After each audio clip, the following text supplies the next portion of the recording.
video. There we go. All right. Hello, everybody. It's Charles Paralo here. And, for anyone who sees me on YouTube Shorts, they know I always wear a black V-neck. Today, I'm wearing a pink V-neck in honor of Timmy Turner because I've got the creator of Fairly Odd Parents and Danny Phantom, Butch Hartman, here on right now. Butch, how you doing today? Hey guys, I'm doing good. In fact, we got Danny right there on the wall, right there behind me, and I got a Timmy around here somewhere. Anyway, I can't find him, but there's Timmy Turner's in the room, and he's on the wall here somewhere. So I'm great to see you guys. All right. Well, we got your latest creation right there in the back. So let's start off by just, giving the elevator pitch on what you got here. Oh, very good. Well, way to know the elevator pitch line too. By the way, now this is a new I've show I'm worked in doing called startups for 7 years. I got to know it. All right, exactly.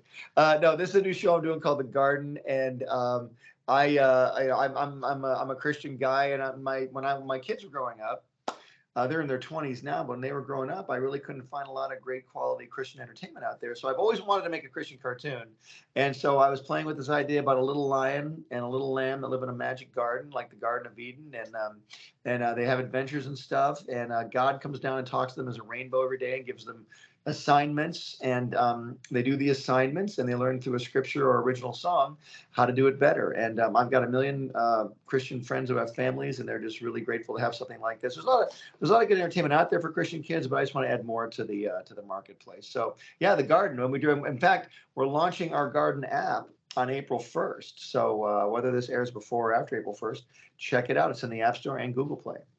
Well, so, just I got to get started with this. So, a few days ago when I found out of the interview, I posted on the YouTube community page, said, hey, ask Butch Hartman anything. In fact, I might do that right now again.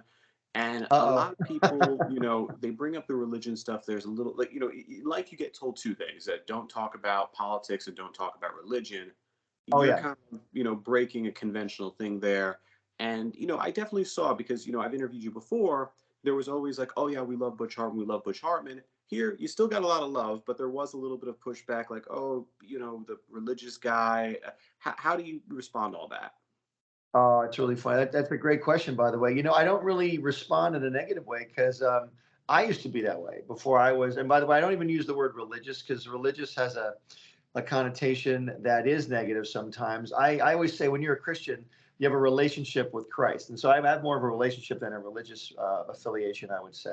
Because religion is all about works, what you can do. Like if I do this, God will love me more. That's what religion really means. And so for me, I just go like, look, Jesus already did all these things for me. He's the one who died on the cross. He paid for my sins.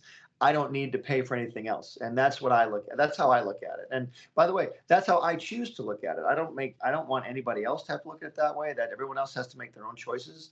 Um, I'm making this cartoon for those who need a cartoon like this, who want a cartoon like this. You have the option to watch it or not. And, I think it's just a lot of fun to be able to make an entertaining cartoon that talks about Jesus. Because when I grew up, I couldn't really find one. I didn't really know a lot about Jesus when I grew up. I had kind of a chaotic childhood when I grew up, and I needed some stability. And as I got older, Christ provided that for me. But again, that's only my own personal journey. So. Yeah, for me, it's like just full transparency. I'm not a religious person at all, but I Yeah. always kind of think And that, yet, Charles, we're still talking. Look at that. yeah, yeah, and I always kind of say it's like, I always sort of believe that, religion is something where, if it brings out the best in you, it's a good thing. Same thing for not being religious. If it brings out the best qualities in you. And I've Right. definitely seen people who are atheist and people who are Christian and Jewish where it brings out the best and worst of them. Like we're different Oh, people. absolutely. There's a lot of judgment with religion because religion says you're wrong. Religion always says you're not doing this right. You're not doing this right. You're incorrect. And that's what religion does. And relationship does not do that. And I just want people to get to know Christ more. That's what my goal is. It's like you and I. We know each other, but we're not super great friends because we don't really hang out with each other that much. I know who you are. You know who I am. You may know some facts about me and things like that, but we don't really have a relationship like we would have if we spent more time together. And that's what I want people to experience. And you know what? Again, it's a choice for everybody. I'm not here to force anything on anybody at all. Even though I will say this, there's some people on YouTube and also a friend of mine who always kind of say like the people we think Charles Peralta is related to through the comments. I always get like the House of the Dragon guy. A lot of people say Uncle Jesse, But my friend Doug always says, "Yeah, I can see Butch Hartman just walking to one of your family reunions and just like it just gets accepted because like I guess Dude, black oh, hair, similar complexion." I'm just like, I no, was I like, I'll know. take it if he shows up. If Butch shows up, why not? But You and you I, yeah, I think you and I do have similar genetics for sure. Yeah, sure. absolutely. And I'm if I Italian. can only be as handsome as you, that would help me out a lot. You're for 50 is good. Which, by the way, the video that got us kind of reconnected. I was saying I was like because I was looking at like photos of you and Seth MacFarlane from back in the day. Like you Right. look almost exactly the same. Like a few years more, but you look almost the same. Seth MacFarlane did. I'll give him the kid's called Glow Up. I'll say Seth MacFarlane did that. Like I Yeah. just was looking at old photos of him, and he just looked like such a nerdy guy. And today it's like very different. Seth, when I first met Seth, he was just a kid. I was at Hanna-Barbera at the time. This is right when Cartoon Network took over Hanna-Barbera, and Seth came in as a young man out of RISD, the Rhode Island School of Design. And he was just a young college kid, came in, but one of the funniest guys I've ever met in my life, and still to this day, so funny. And what a great talent he is, and always had a great time with Seth.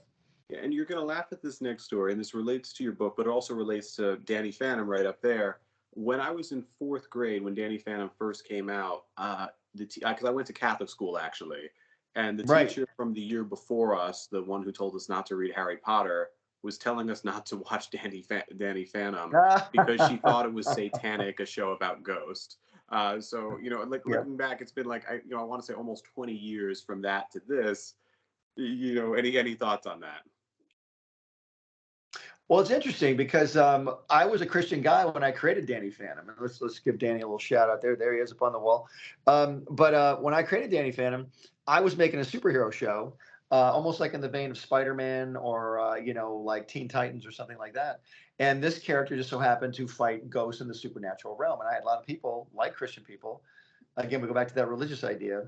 How can you do that? That's glorifying the darkness. And I went, no, no, no. Danny is the light coming into the darkness. Danny is the hero that defeats the darkness. That's what this whole show is about. And he's the hero that makes the world safe against the darkness. And that's what we're supposed to do. I mean, all of us want to fight the darkness every day, and so that's what really what Danny Phantom is all about. And again, it's cool. It's superhero stuff. It's a blast to make. I love making that show, and that's really where my heart was at when I made the show. So again, and by the way, I ask people too. I go, do you know how many people I was able to bless and to help when I made Danny Phantom? I mean, the money I made from that show, I was able to give to charities and sow into my own my foundation that helps people and things like that. So, something like that can really, really help people if it's done the right way. Yeah, and that's actually another point because with both Fairly Odd Parents and Danny Phantom, you had two series that were rivaling SpongeBob and these other shows in the network. And you were Christian at the time. Maybe like would you say were you as actively Christian as you are today, or Well, I was learning a lot back then. I mean, I was really busy with my job. I would say I probably wasn't as knowledgeable back then because I was still learning. And by the way, I'm always learning. I'm not perfect. I don't know everything. I'm still going to be learning until the day I leave the earth. But I definitely didn't know as much as I did back then. I'm always learning. But I really had an active love for Jesus back then, for sure. And still wanted people to know. And Jesus even says in the Bible, if you love me, you're going to get pushback. He even says the world hated me way before it hated you. So because there's a lot of awesome things that'll happen if you follow me, but there will be a lot of pushback. And he warns about that in the Bible. yeah? So did you ever have like some desire to kind of put some values from that into your two main shows on Nickelodeon? Well, I think the main thing, I could never put Christian scripture and things like that in, and it wouldn't have fit anyway. And what I really wanted to put in though was just love, family, good values if I could. I mean, we would do the best we could to tell the most entertaining story we could, number one. And then number two, I never really wanted to preach to people through the shows. It wasn't my job to get up and hammer a lesson into people's heads. I thought people were told to do enough all day long. You're told what to do all day long. The last thing I wanted to do, especially to kids, is if when you watch my show, I don't want to tell you anything. I want to entertain you. If I can somehow get maybe a moral message in there that I feel might help you, that'd be great. But it wasn't really the first thing on the agenda. The first thing was entertaining, make a great show. And yeah, again, if we get something in there that entertains the kids, great, or that teaches the kids something, great. But otherwise, yeah, the main thing was entertainment. Okay, so looking at, Fairly Odd Parents and Danny Phantom, what would you say the biggest moral to, Fairly Odd Parents was in your opinion? Oh, it's family for sure. I mean, you got Cosmo, Wanda, and Timmy. They're a family, and as much as we teased about his own parents like neglecting him and things like that, Timmy's parents being sort of, we never wanted to say they were neglectful. They were just sort of absent-minded, I would say, because Timmy had a very nice house. He had a very nice life. Timmy had a lot of things, but I think it was like any kid. I think it was like any kid who uh, maybe thought their parents didn't pay enough attention to them, didn't do as many things as they could have done for their kids. I always thought it was kind of fun to look at Timmy's life through Timmy's point of view. I don't understand my parents; they're weird. I'm a kid, but I have these cool fairy godparents who live in my room, and I get to do whatever I want with them. So that was the fun part. I thought kids would love, because kids love to have secrets. He's got these, fish in his room who grant his every wish. And I just thought, it was a wish fulfillment show. You wish for whatever you want, but be careful what you wish for, because it might go wrong. Well, for me, I always looked at, Fairly Odd Parents and thought the real moral to the show was kind of like growing up. And I think that was not the original intention, but I look at Channel Chasers, which I think was one of the best Nickelodeon movies. And, it was definitely kind of like, I forgot what year, do you remember what year that came out? Channel Chasers, I think, was 2004 or 2005, and I could be off on that. Yeah. And I love Channel Chasers too, because that was all the shows I grew up with. That's why I put all those shows in there. Yeah, I love the Simpsons stuff and so on, and that it was really Oh cool. yeah. But I was like probably 10, 11 years old, and that age, you start kind of not watching cartoons as much, like you're sort of making a shift. So I did almost kind of, I think a lot of kids who kind of grew up with Fairly Odd Parents, like myself, we might have had like a similar feeling to it because whenever I've mentioned you or like Nickelodeon in any videos or comments, Channel Chasers pretty much always comes up as probably one of their favorite Nickelodeon specials. Oh, that's so cool. I'm so glad to hear that. We had such a great time making that show, because that was also exciting because we were making the series. Then Nickelodeon said, "Hey, we want you to make another movie." We'd already made Abracatastrophe, which was the Magic Muffin movie, where Timmy gets a magic muffin. Yeah. And then that was a TV movie, and they said, "We want you to make another movie. What do you want to make?" And it's really interesting when the studio gives you a blank slate. What do you want to make? We're like, wow, we got this kid with magic powers at his disposal. What can we do? We did what I always wanted to do: go into my favorite TV shows. I want to go into that show and this show. In fact, we had so many shows we wanted to go into, we couldn't do all of them. We had like 65 shows listed. I think we only go into about 20 maybe in the show. But yeah, it was just a blast, and we wanted to do things that were stylistically as different as possible. The Simpsons, Sesame Street, Rudolph the Red-Nosed Reindeer. Whatever show we could, Rugrats, whatever show we could go into that was stylistically unique, we wanted to do. And we go into Charlie Brown, the Peanuts Land, and all that stuff. That was a lot of fun too. Yeah, no, it was, and there were some people who said they thought Fairly Odd Parents, lasted too long and was around too long. What is your opinion of that? Well, I look at it this way, and I tell people this all the time. When you achieve your dream of selling a show in Hollywood, and so many people, I get emails pretty much every day, dozens of them. People asking, "How do you sell a show?" I'd love to sell a show like you. I know the desire is there to sell a show, and a lot of people want to do it. When you finally are able to get a show on the air and keep it on the air, and actually have people like it, you really want to keep it going as long as possible. You as the creator, it's part of your heart. It's part of your makeup. It's like who you are. It's like, this is my show. It's almost like Captain Kirk with the Starship Enterprise. You want to keep it flying for as long as possible. Sometimes people shut it down early. I never felt like shutting Fairly Odd Parents down early. I was only going to shut it down when it was finally going to end. And I said, we'll just keep it going as long as we were allowed to keep doing it. And so the network would come to us all the time. We want to keep the show going. Can you add something new to the show? Sure, we can do this. What if Timmy got a magic brother? What if Timmy got a fairy god brother? We'll give Poof. We'll have Poof in there. What if we had a magic dog? We brought Sparky in. What if we had another girl down the street who got fairy? So as long as you can keep going. Plus, you got to think of it this way too. As a producer, I had a whole staff of people that I wanted to keep employed. So we were on the show, and you want to keep people employed and do it for as long as you can, And we really, I think we took it for as long as we could. I could have done another 4 or 5 years because the stories were just, they kept coming with Cosmo, Wanda, and Timmy. There were so many things to do. Yeah, and on the flip side of it, because I was just looking through the comments of what people wrote on the questions, almost everybody was saying they want another Danny Phantom season. So there's the flip side Oh where yeah.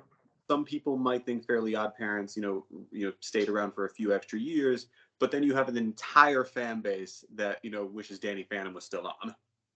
Hey man, you know what's really cool about that is Danny's got a great, amazing, awesome fan base that I'm very grateful for. And it's Danny's in a niche, but we have like all of that niche. It's so cool. And I've been hounding Nickelodeon for years. Let's bring Danny Phantom back. There's a huge fan base.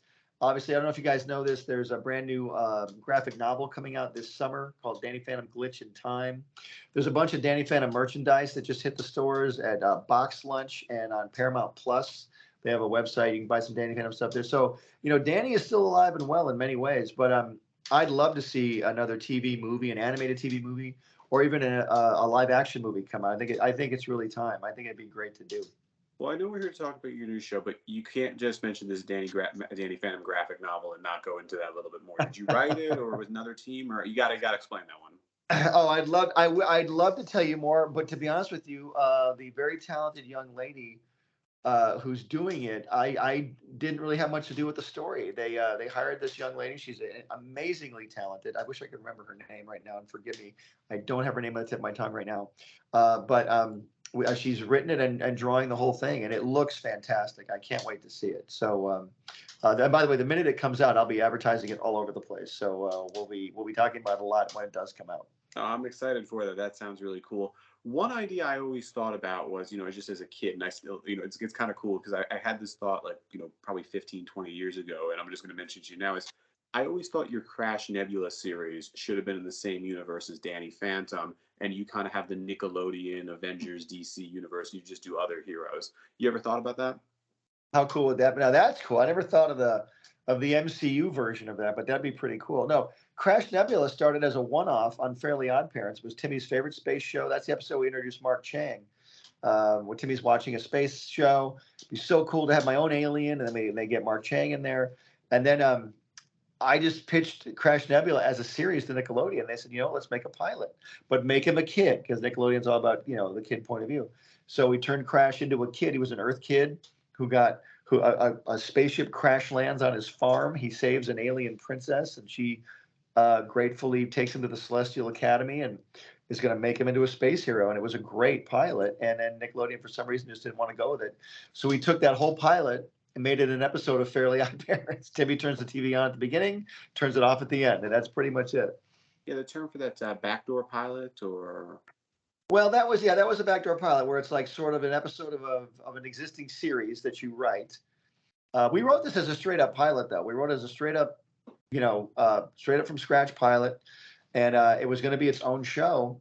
And for whatever reason, it didn't go. This happens all the time in Hollywood, and so we ended up just using that one episode as an episode of Fairly Odd Parents. well, for anybody who's like an aspiring writer or director or whatever, you've had two very big wins. In fact, I think a couple more. Like there was some. You had another show at Nickelodeon as well, correct? It might be I had two other shows. I had two a or show three. called Tough Puppy, Yes. and I had a show called Bunsen is a Beast, which went one season. Tough Puppy went 3 seasons. Then Bunsen went for one season. And Bunsen is such a great show. I wish we would have gotten more on that one too. But I was ready to leave Nickelodeon at that point. It was just time to move on. And but I love that show. But yeah, I had 4 shows at Nickelodeon. But All for of them I love. And every time you sell a show and get it to the finish line and get it over that hump and get it made, it's just again a huge part of your heart goes into it. Whether it's a script, you're writing, or it's an episode you're editing, or music you're doing, or jokes you're telling, or even writing recording. You got to do there's like 47 steps to make a cartoon, and your heart and soul has to go into each and every one of them, which is why and my heart always bleeds for people when they get the show canceled or it's off the air because I know how much work it took to get it on the air. It's a very, very big process. Yeah, no, but now with 4 wins though, how many rejections for other series happen? Either because like 'cause that'll motivate some people because I feel like the wins are exciting, but hearing the number of rejections, I think They is are, and I will say this, and everybody out there who's trying to pitch a show or trying to get something out going, I'm just going to say this: you can absolutely do it, but you cannot give up because it's going to take you for every win. You said I had 4 wins. I got 4 shows on Nickelodeon. For every one of these, there were about 10 other shows pitched that did not get on the air. So you're looking at 40 attempts and 4 got in there, right? So that was me. Other people have a different track record. Some people nail it every time. Not many of those. I mean, there's a lot of things that come. It's opportunity, and then there's like a window of opportunity. Like does network need anything? Do they need what I have? And is it the right time? You know what I mean? There's a lot of things, but you'll find those windows of opportunity if you keep going. I always have the 3 Ps I talked about: passion, patience, and persistence. And okay. you got to have the passion for it, the patience to keep it going, and the persistence. Persistence and patience are 2 different things. Being patient is sort of like, okay, not freaking out, but persistence is going even when it looks like there is no road. You keep making one, and you can do it. I know you can. Okay, so circling back into the garden though, so I want to ask, what is your favorite story from the Bible that you're trying to convey here? What would you say? What's the one that excited you the most to put in this? Oh, interesting. Because what we do is we tell the story. It's Lenny and Lucy's story, and then they learn through a Bible story how to do their own situation better. We have one story that's really fun, um, where it's springtime and the bees are making honey, but the queen bee has to go on vacation. So, but now the other bees are all bummed. They're now you can't make any honey. So God comes down and he turns Lucy into the queen bee for a day. You're gonna be queen for a day. Need you guys to both go into the beehive. So they both shrink down into bee size.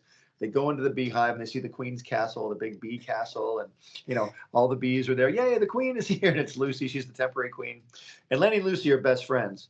But when they get there, Lucy is now the queen, and Lenny's made into the court jester. So she gets exalted as the queen and forgets all about who Lenny is. All the trappings of fame go to her head, and Lenny's over here cleaning the toilets as the court jester. And then the real queen comes back and says, "Get out of my throne." I'm the real queen. And so Lucy gets demoted and is no longer the queen. And she realizes, I never should have treated Lenny that way. I let all the fame and power go to my head. And there's a Bible story that parallels that. It's where I believe it's in Proverbs, where it says, "Don't ever take the high place at the king's table."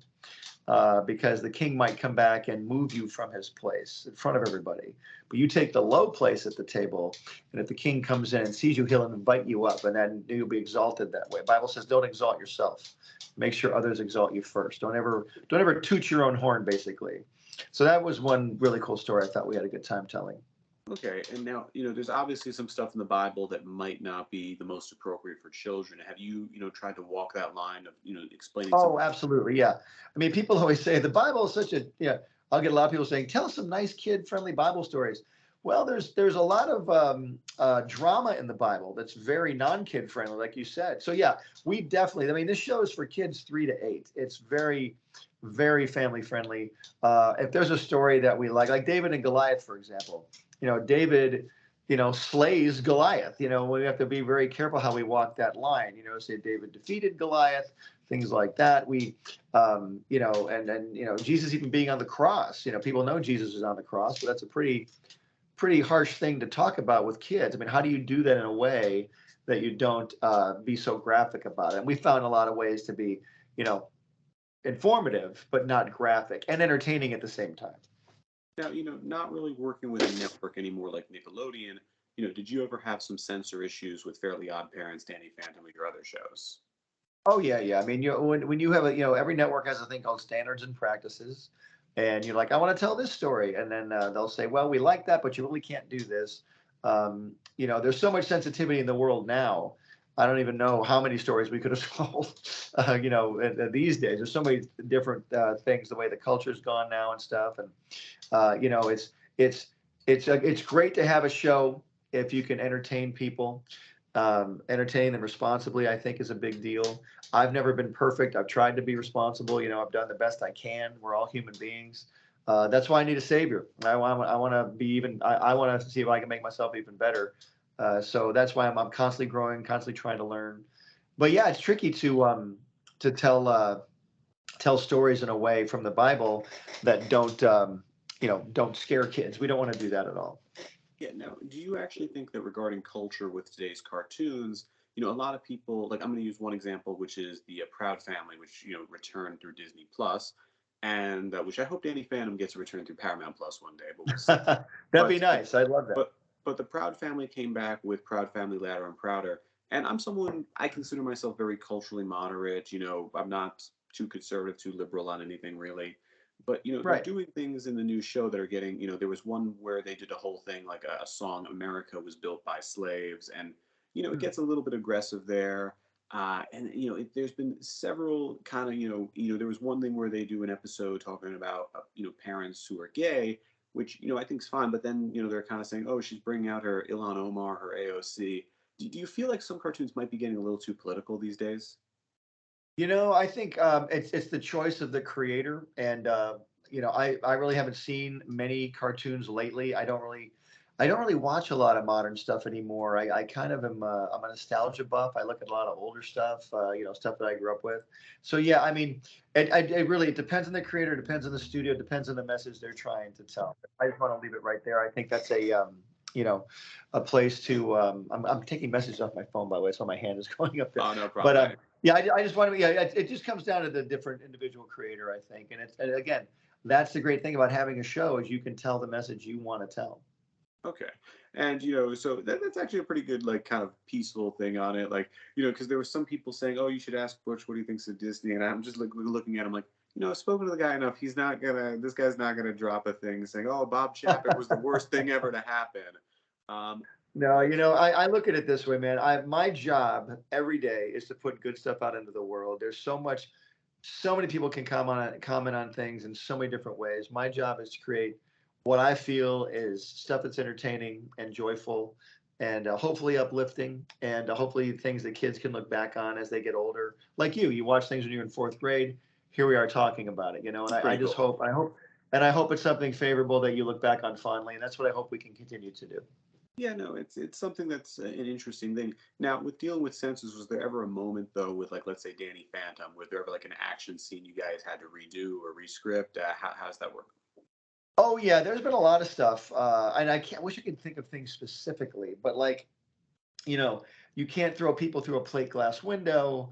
You can't have kids swallow or drink anything weird. You can't, you know, have a gun in any scene of any kind. Like we had a cowboy episode once we did, and the first thing you want to do is have a shootout or a showdown, and you can't do that. So how do you creatively do it? I think on Fairly Odd Parents we did it with squirt guns or with magic. I forget what we did, but you got to find creative ways around it, which I feel actually is pretty fun. You can't go, you can't use weapons like that. You can't encourage kids. Like remember the old Bugs Bunny cartoons where Yeah. Elmer Fudd would point a gun right in Daffy's face and pull the trigger and his whole head would blow up. You know, gone are those days, right? You can't do that.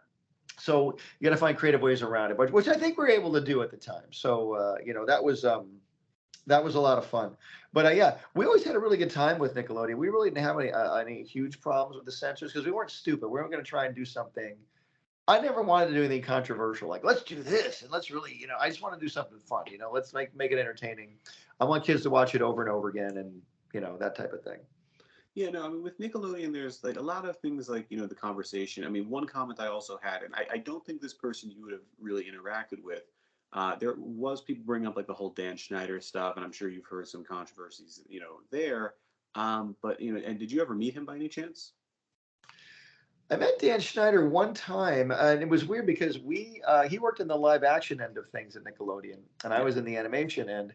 My building where I worked was on the complete opposite side of town, and I never met really anybody in the live action world until I worked with Jerry Trainer, who did the voice of Tough Puppy on my show Tough Puppy. He did the main voice. So yeah, Dan never met him really for any great length of time, but I made some incredible shows. But yeah, and Jerry Trainer worked with him. So yeah, we never really had the live action and the animation really cross paths very often. Yeah, no, I mean, probably the most, if I had to guess, like, Drake Bell, with everything, with being on the Fairly Odd Parents movie, that was Yeah, probably Drake. I got to know Drake really well. Yeah. Yeah, I mean, Drake Bell, a couple issues there going on, but Well, different. Drake, it's funny. Drake and I have nothing but nice things to say about Drake. He was a wonderful guy, an amazing musician, my gosh, and just a joy to work with. And we had such a great time on the movies, and I'm just thrilled he was able to work with us. Yeah, and there was, I believe, an attempt with Paramount Plus also to make a live action, Fairly Odd Parents that went for one season. Some people were asking about that. What was your kind of thought on the process? You were a producer, and I think also a voice extra in the show as well, right? I didn't know. I didn't do any voices on it. That was a show that was done pretty much without me being very involved. I was involved. I looked at the scripts, but I had some input on the scripts and things. But I really wasn't as involved as I probably as people might have thought I would have been involved. They kind of did it on their. They did it with my blessing. They did a great job. I think the staff and the cast were great. So, yeah, that was one of those things where like, hey, Butch, we want to make a live action Fairly Odd Parents. What do you think? I said, that sounds great. And they said, great, we'll see you in a little while. So they would keep me abreast of things. And it was one of those things where I just went, wow, this is actually kind of cool. It's moving to another team in a way. And I was so busy, I had no time to work on it anyway. So I was just more power to you. Have a great time. And I think they did a really fantastic job. Yeah, and that's what I don't think a lot of people realize when because there's a lot of people I've spoken to that were in your field.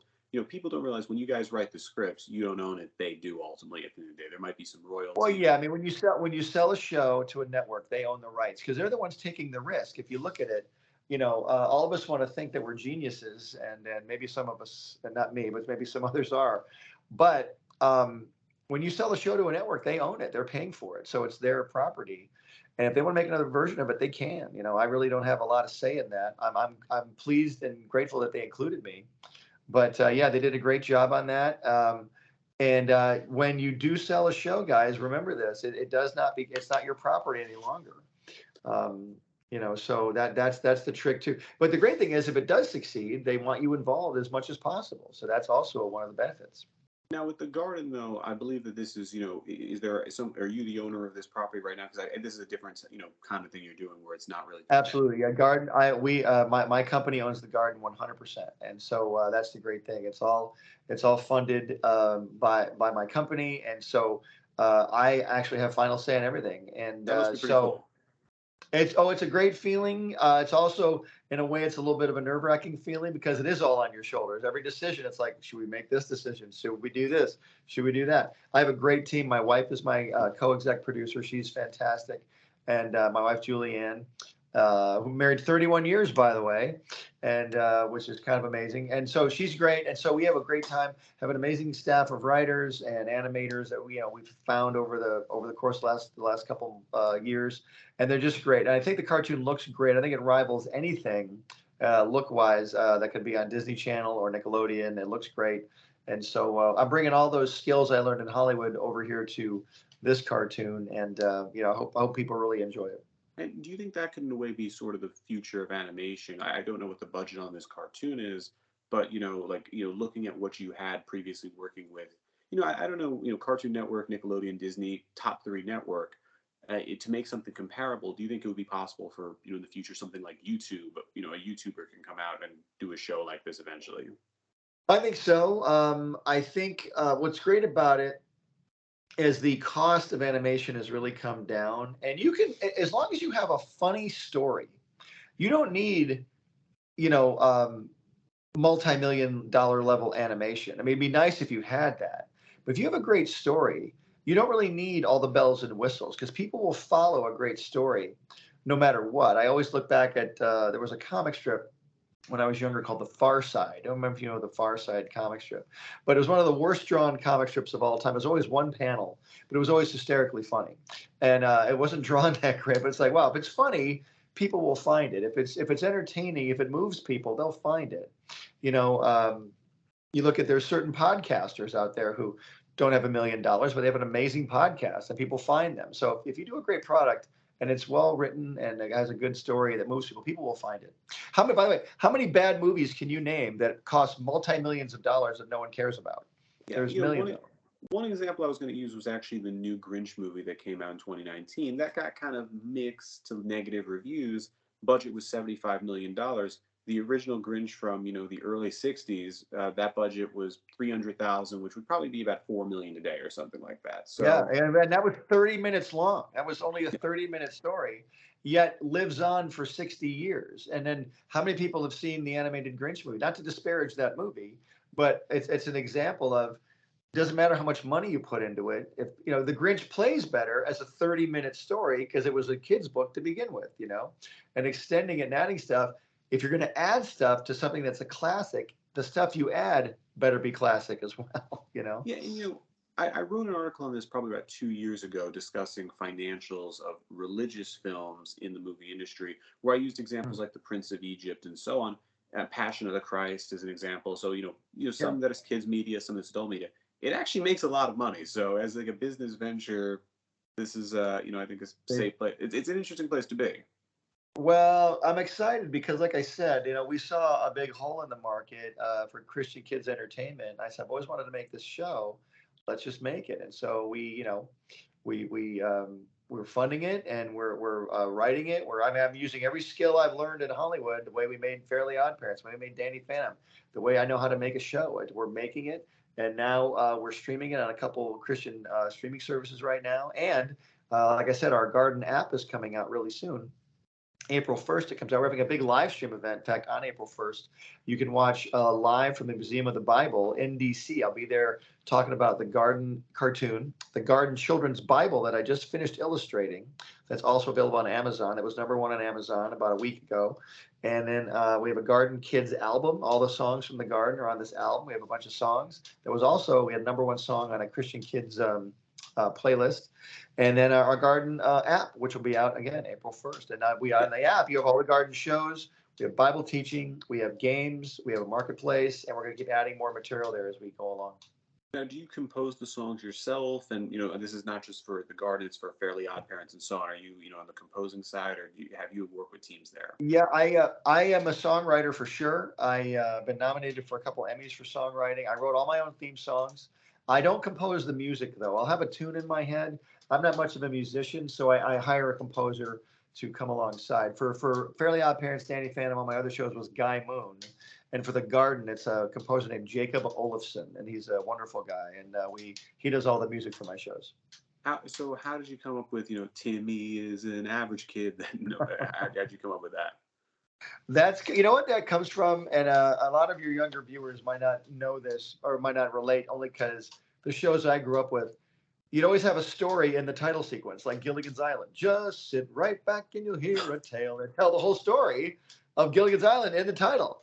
Flintstones, meet the Flintstones, and I'm like, Actually, I need to tell the story of my show in the title. Danny Phantom does it, Fairly Odd Parents does it, Tough Puppy does it, and Bunsen does it. They yeah, all I four do you it. know I didn't actually realize that connection because I haven't seen the other shows, but I have seen Danny Phantom and Fairly Odd Parents quite a Right. bit, and I didn't realize that Danny Phantom just 14, parents built a very strange machine.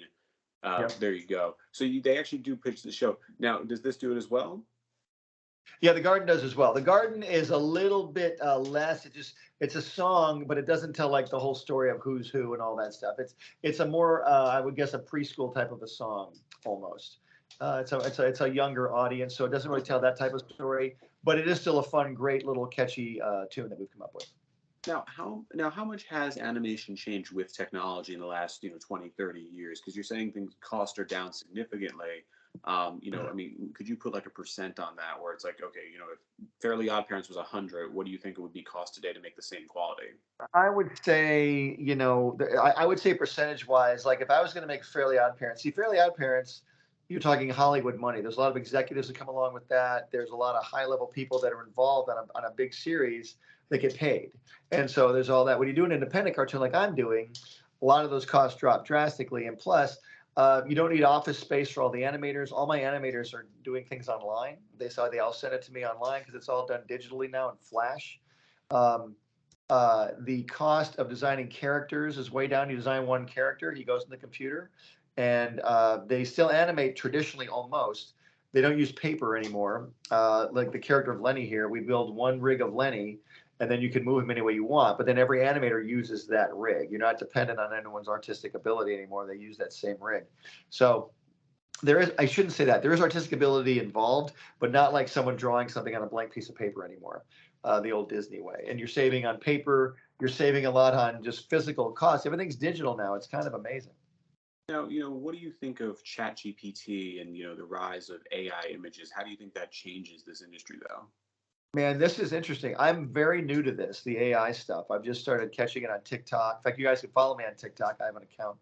Um, but The Hartman, everybody. yeah, I've seen so many movies where AI takes over the planet. So I'm just wondering how long will it be until it takes us all over? I think the images I've seen on AI are pretty amazing.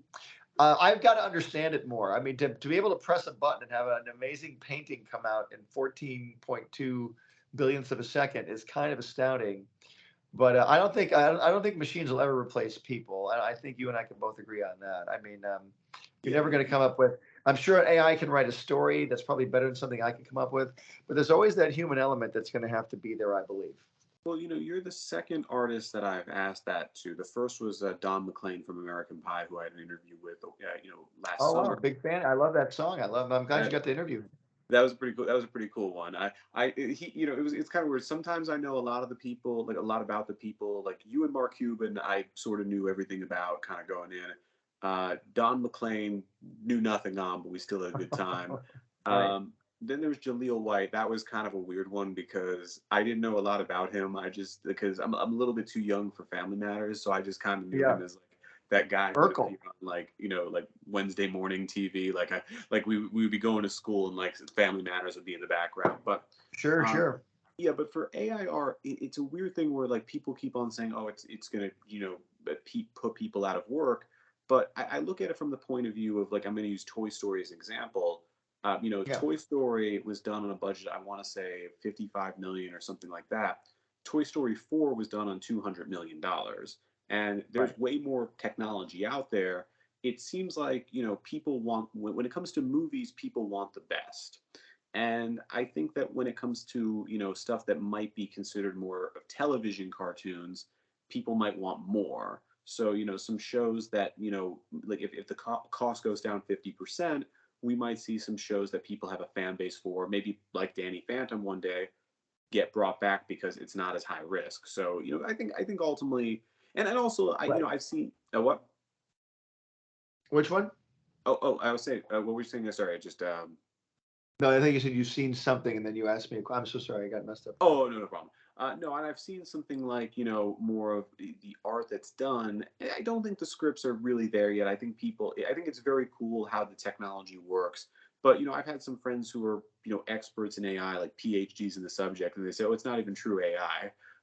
So, we'll never, and also the weirdest, All right. also the weirdest thing is, I look at it this way. 20 years ago, you and I could not have been having an interview on this phone like this. We yeah. could not even be doing it. And now here it is, and it's great, and it helps.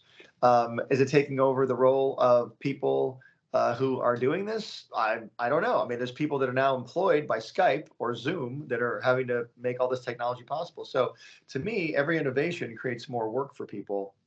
People can be employed and live out their dreams. So I want to see people employed and living out their dreams is what I want. That's what I focus on is like how many people can I help by what I'm doing? And if I can employ people, great. I'd love to. I'd love to have a staff the size of Fairly Odd Parents on the Garden. We probably have about a third of the staff because we don't need that many people yet. But someday we'll have a bigger staff, but see, with bigger staff comes bigger responsibilities, bigger things to keep track of. So if every people want, ever always tell people they want their own show, they want their own this. But again, going back to the Bible says that to whom much is given, much is required. That's almost like Spider-Man. With great power comes great responsibility. It's like, to whom much is given, much is required. So if you want a lot of things and a lot out of life, a lot will come along with that. Just be ready. You need to be responsible and be ready for that, and don't cave when the times get tough because it gets tough for everybody. Yeah, I like the point you're saying, like you hope people's dreams come true because I feel like there's a lot of people who, in the entertainment industry especially, they've got the screenplay or they've got their show idea and they're not really doing it. But, technology is kind of opening that door. Like, what you're doing right now at the garden. I don't know if this would have been possible 20 years ago with, what they did back then with animation and also no streaming at all. Also, too, the gatekeepers have increased. Like back when I was your age, or when I back in the early 2000s, there were only 4 or 5 gatekeepers, 4 or 5 studios you could sell shows to. Now there's a lot more channels. There's a lot more avenues. You know, YouTube has exploded. Obviously, all the online stuff. You can sell shows to a lot more people now. There's a lot more opportunity, and so that really is great. I think technology has increased the opportunity. So if you can't find an opportunity, you're just probably not looking hard enough, I would say to people. But you know, it can be daunting. It can be daunting. You don't want to get something out there. And I want to tell every artist and every writer out there, don't be discouraged because you can do it. Like me, I'm doing my own thing now. You know, yes, I've had a track record and a career that obviously helped me get this going, but you can do it from right now. How many people on TikTok have hundreds of millions of followers that were just kids? You know, people can get followings like that and take advantage of the platform they have very quickly. I So mean, there's ways to do it. You know. I'm going to say this. When I started on TikTok and YouTube, I was bored during COVID, just bored during the whole pandemic. I wouldn't think looking back, I have 1.4 billion views right now through It's like both amazing. It's platforms. Yeah, amazing, man. I know. And check it out. And then here you are doing stuff about entertainment, and you know, you're interviewing people like me, and it's just it's really cool, man. And you know, because you took a shot. I mean, you took a step forward. You took a step toward your destiny. And maybe this isn't even your final destiny, my friend. You probably have a lot more things you want to do, but this is a step that leads to the next step, and yeah, that's the awesome part. yeah, and also like regarding the entertainment industry, the way I kind of see the future of it, you might have some thoughts on it, is I think that there's a lot that can be done through pitching through social media that a lot of people, especially in animation, are not realizing. This is not really a formal pitch; it's just kind of a something we came up with. People I'm working with. One just quick example. This was a concept for a Lex Luthor comic. I call it Lex Luthor Man of Yesterday. So I kind of came up with that to redo his origin, where he's actually a child. He had cancer as a child and used kryptonite to, do the chemo for his cure, which is a new take on Lex Luthor's Did you origin. write that idea? That's a cool Yeah, idea. yeah, that was my idea. Very cool idea. I was like his life is Superman's death. It's like kind of a yin and yang type I thing. like that. That's a And very cool idea. the thing is, I've been just like throwing that animation out on like every comic Instagram page. Some of them I'll actually pay them. Like, I'll give you $50 just to post this to see people's reaction. And it's kind of cool because it's been seen by hundreds of thousands of people now. Well, I would ask you this, though. Let me ask you this. It Sure. may have been seen by hundred thousands of people, but can any of those people do anything with it? So you want to show it to people that Yeah. can make it happen now. If you want to make that into a comic book, you'd have to show it to the head people at DC because that's their property. So Yeah. they're going to say yes or no to it. And hopefully they'll say yes. That'd be great. But getting views is awesome. That'll lead to more views and other things. But if you want to make it so where you get paid to make a comic book for them, then go like, hey, DC, I've got this great idea. That takes you walking into the hallways of DC Comics and pitching that idea. So Yeah. that's what you got to decide. Yeah, and that's kind of why I do a little bit what I do now. Like, I think getting the following and so on. Like, I might not be an experienced comic writer, but I'm someone who can also kind of command things out a little bit more. Yeah. Get things going viral. But also when it comes to just the comic industry, it's a weird thing. But I think eventually this will happen. I got a few other things always in the works there. And I actually, but I always get actually inspired by your sister's show or brother's show, Invader Zim, because the Ah, guy who created that was found, I believe, through like a blog. I think so because Jonan Vasquez. Yeah, our shows premiered on the same night. It was Yes, May 30th, 2001. Our shows premiered, and yeah, Jonan and I were in the studio at the same time. And he's a very talented dude, man, very talented. Yeah, I think a comic book artist, if I'm not mistaken, and he came up with Invader Zim as a comic book. yeah. I think from what I heard, I believe it was like a producer at Nickelodeon's daughter showed it to him. Which, by the way, it's kind of funny because when I first interviewed you, it was through your daughter Carly, who I didn't even know she was your daughter, was kind of your assistant there. Did you Right, right, ever right. did you ever speak when making Fairly Odd Parents of Danny Phantom? Did you ever use your kids as kind of like an influence on what you're making, or Very rarely. I mean, I have 2 young daughters, and I'd occasionally show them stuff, and they'd be like, I did make 2 episodes of Fairly Odd Parents based on what they wanted. I did one about snow. My daughter goes, you should make an episode about snow. I had no idea why. So I made one where Timmy and Vicky get trapped in a snow cave, and they're trapped forever. They can't get out, and then they get saved by the abdominal snowman who's delivering pizza. He's got these great abs, and so he he delivers pizza and saves them from the snow cave. And then My daughter Carly actually thought up a name for Wanda's sister. Why he used to go, I know what Wanda's sister's name could be, and I went, what? And she said, Blonda. That's actually pretty funny. So we did an episode where Wanda and Blonda get together, and we had Blonda was voiced by Julia Louis-Dreyfus from Seinfeld, which was pretty Oh, cool. that must have been a really cool one. That was a blast, and yeah, that was. So we had Blonda in a couple episodes, and that was really fun. So yeah, pretty cool, man. So a great adventures going through Nickelodeon. I'm looking forward to the future. I'm just so grateful for all the fans out there who've stuck with me for so many years, and I hope to keep giving you guys great stuff to watch as the future goes. You know, as we continue into this destiny that is called the future. Boy, that was profound. Okay, that's a little more run. And also, we're running on the hour mark. We're running the hour mark, so it won't take you much longer. But just kind of one random question.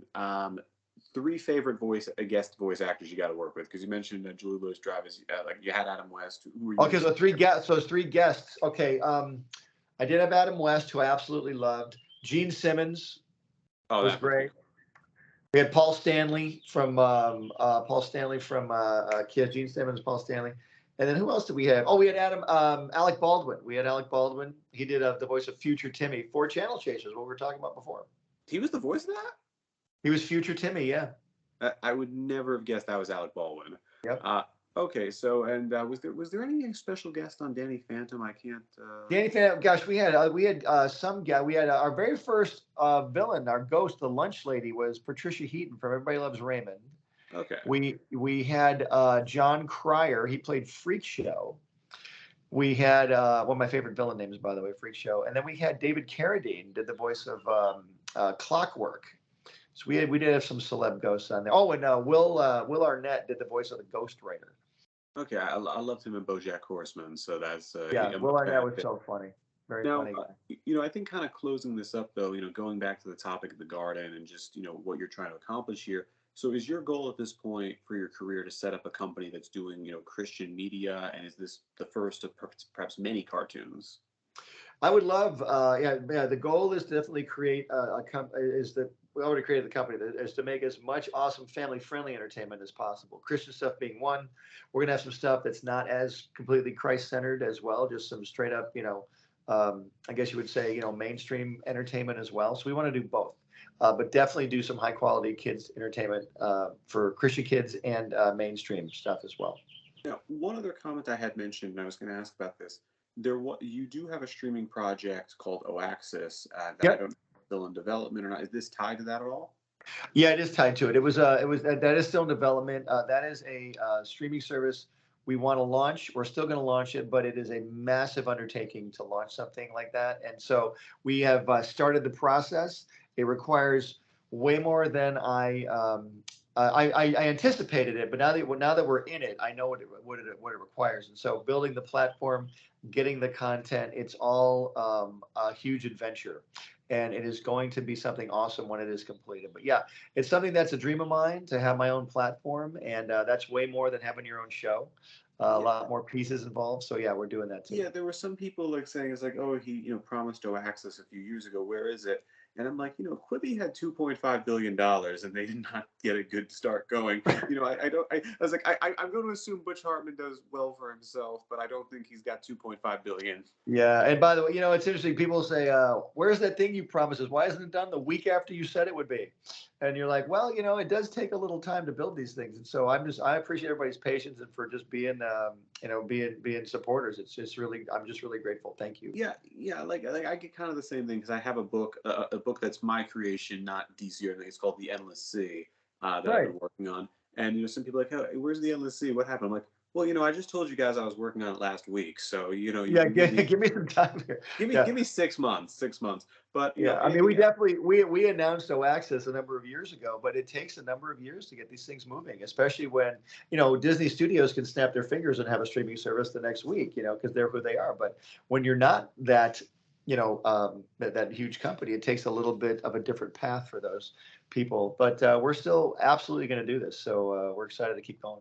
So I think closing this up, would you say that there's any other message you'd like to kind of send out to anyone that's followed you or so on right now? I just want to say, first of all, thank you for the interview. And I want to say thanks to everybody out there who's been a supporter of mine all these years. Thank you for anybody who's new that's just finding out who I am and what I've done. I want to keep doing great things for the audience and just really, again, pouring my heart into all my stuff. I hope you like it. Again, it's my opinion as far as like all the stories we tell, the way we tell them. But in the end, I hope people enjoy it. I want to uplift families and kids. I want to show kids that there's a great world out there they can be a part of, and I want them just to have a great time watching our stuff.